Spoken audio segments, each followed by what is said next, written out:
دينا إلا أديته ولا مريضا إلا شفيته ولا حاجة هي لك। দক্ষিণী সুপারস্টার থেকে রাজনীতির ময়দান, থালাপতি বিজয়ের পথ চলা এখন এক নতুন মোড় নিয়েছে।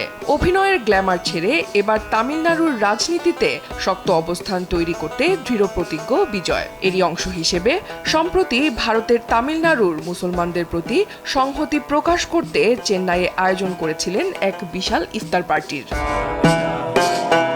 7 মার্চ চেন্নাইয়ের রোয়াপোট্টা এলাকার YMCA মাঠে বিজয়ের রাজনৈতিক দল তামিঝাগা ভেট্রি কাজাগামের উদ্যোগে আয়োজন করা হয় এই ইফতার মাহফিলের।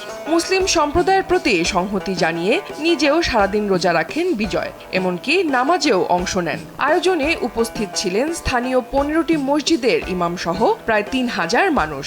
সাদা কুর্তা ও মাথায় টুপি পরা বিজয়ের সেই মুহূর্তের ভিডিও ছড়িয়ে পড়তেই ভাইরাল হয়ে যায় সোশ্যাল মিডিয়ায়।